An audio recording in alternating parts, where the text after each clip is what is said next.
तो दोस्तों, जैसे ही कोरोना पैंडेमिक शुरू हुआ, बहुत सारे international rules and regulations regarding entry to different countries as constantly getting changed. तो हर एक कंट्री के अपने अपने रूल्स और रेगुलेशंस है कि आप अगर उस कंट्री में एंट्री करना चाहते हैं या फिर आप उस कंट्री से वापस इंडिया आना चाहते हैं, तो देर आर मल्टीपल रिक्वायरमेंट्स और additional requirements you can say regarding corona.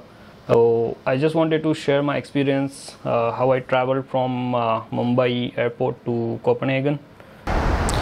तो पहले तो मैं मुंबई के एयरपोर्ट पे पहुंचा था. तो वहाँ पे मेरी फ़्लाइट्स इमारेट्स की थी. तो इमारेट्स के जो चेक इन का क्यू रहता है बैगेज का, वहाँ पे मैं खड़ा था. तो वहाँ पे इमारेट्स की एक रिप्रेजेंटेटिव लेडी आ गई थी जो हर एक का RT-PCR टेस्ट रिपोर्ट देख रही थी. तो आपका RT-PCR टेस्ट रिपोर्ट में एक चीज़ ज़रूरी है, वो है QR code. But make sure जिस भी लैब से आप अपना कोरोना का टेस्ट कर रहे हैं वो लैब ICMR और NABL अप्रूव्ड होनी चाहिए. तो कोई भी लैब से मत कीजिए. जो अप्रूव्ड लैब है कोविड-19 टेस्टिंग के लिए, RT-PCR टेस्ट के लिए, उसी लैब से आप अपना कोविड का टेस्ट करा लीजिए. मेक श्योर आपका जो टेस्ट है वो 72 hours before arrival at your destination होना चाहिए. मुझे भी ऐसा ही लग रहा था कि वो 48 आवर्स का है या फिर before departure it should be taken 48 hours before departure, ऐसा था. बट एक फ्रेंड मुझे मिला था एयरपोर्ट पे कोपेनहेगन के एग्ज़िट पे. तो वहाँ पे ही टोल्ड मी कि उसको इसलिए फ़्लाइट में नहीं बैठने दिया था क्योंकि उसका रिपोर्ट जो है वो 72 आवर्स बिफोर अराइवल के टाइम इंटरवल में नहीं बैठता था. तो he has to go out of the airport and take another test and come back to check in. Hopefully, fortunately, he had that enough time to catch his flight even after this mess. तो आप make sure कि आप जब भी अपना test करा रहे हैं वो 72 hours before arrival at your destination होना चाहिए. जो आपका RT-PCR का टेस्ट रिपोर्ट है उस पर QR कोड होना बहुत ज़रूरी है क्योंकि वो लोग QR कोड ही स्कैन करते हैं. अगर QR कोड स्कैन नहीं हो रहा है तो आपको दिक्कतें आ सकती है और चेक इन में आपको टाइम लग सकता है. And as per guidelines you should have Aarogya Setu app on your mobile downloaded and enabled. तो मेरे पास तो मैंने ऐप डला नहीं था क्योंकि मेरा इंडिया का सिम कार्ड नहीं चल रहा था. बट फॉर्चुनेटली किसी ने भी मुझे from start to end of my journey किसी ने भी आरोग्य सेतु ऐप के बारे में मुझे नहीं पूछा. तो आप भी वो पार्ट स्किप कर सकते हैं. But better to have it installed and logged in. वहाँ से मैं गया बैगेज काउंटर पे. वहाँ पे मैंने मेरा बैग चेक इन किया. वहाँ पे एज़ यूजुअल उन्होंने बस मेरा पासपोर्ट चेक किया, मेरा टिकट चेक किया और मेरे बैगेज का वेट किया और बाकी कुछ नहीं. आपको वहाँ पे कोई भी कोविड रिलेटेड कोई भी डॉक्यूमेंट दिखाने की ज़रूरत नहीं है.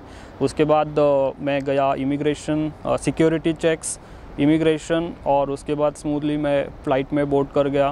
फिर वहाँ से मैं जब दुबई एयरपोर्ट पे पहुँचा था तो दुबई एयरपोर्ट पे भी कुछ नहीं है, कनेक्टिंग फ़्लाइट था. तो वहाँ पे भी मुझे किसी ने भी कोरोना रिलेटेड कोई भी डॉक्यूमेंट नहीं पूछा. You should have only your boarding pass for your Dubai to Copenhagen flight. So then I moved to my Copenhagen flight. Once you arrive at Copenhagen airport, obviously you have to head towards your baggage claim. But before you reach to baggage claim, आपको वहाँ पे रोका जाएगा for COVID testing. तो वहाँ पे आपका rapid antigen test किया जाएगा और 10-15 मिनट बाद आपको वो रिज़ल्ट भी बता देंगे. उसका एक सर्टिफिकेट आपको दे देंगे. तो वो सर्टिफिकेट आपको कैरी करना है. बट डोंट वरी, वो सर्टिफिकेट आगे किसी ने भी मुझे पूछा नहीं. मैं सीधा गया अपने बैगेज क्लेम काउंटर पे. वहाँ पे मैंने मेरा बैगेज कलेक्ट किया और फिर सीधा मेट्रो पकड़ के मैं पहुँचा मेरे होटल में भी किसी तरह का कोई भी चीज़ पूछा नहीं गया कि आप कहाँ से आए हैं और any documents, any RT-PCR test, nothing was asked at the hotel as well. And you don't have to wear your mask or anything here, but it's better safe you wear your mask whenever you go in public or travel from trains, because as per guidelines you have to undergo another PCR test on 4th day of your arrival, and if that is negative you can go to your work. But the rules can be different for tourists. As I came here on work visa. For me, what I have been told by my immigration agent is that I can, if I'm coming to Copenhagen for work related purpose, then I can directly go to my work on next day itself. I don't have to go to wait for 4 days to get my PCR test done.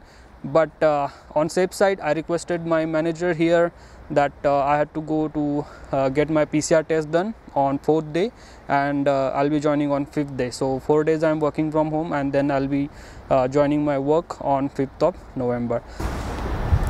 So that was all about my journey. I traveled from Mumbai airport to Copenhagen airport on 31st of October, and on 5th of October there were so many relaxations given by Danish government regarding COVID guidelines. So आपको बस तो as an whole as a conclusion आपको सिर्फ आपका PCR test कराना है before you board your flight in Mumbai, और अगर वो निगेटिव आता है and that should be 72 hours before arrival at your destination to make sure that.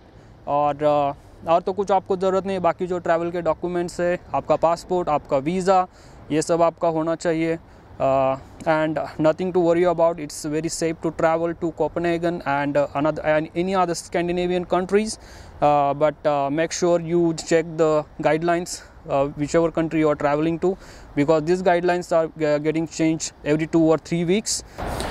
मैंने जो भी इंफॉर्मेशन दी उसके अलावा अगर आपके मन में कोई भी डाउट्स है, then you can drop your doubts in the comment box and I'll try my best to answer them. And before you go, please like this video, share with your friends who are planning to travel, and please also subscribe to my channel if you are not subscribed yet. So until then, until my next video, take care, goodbye, signing off.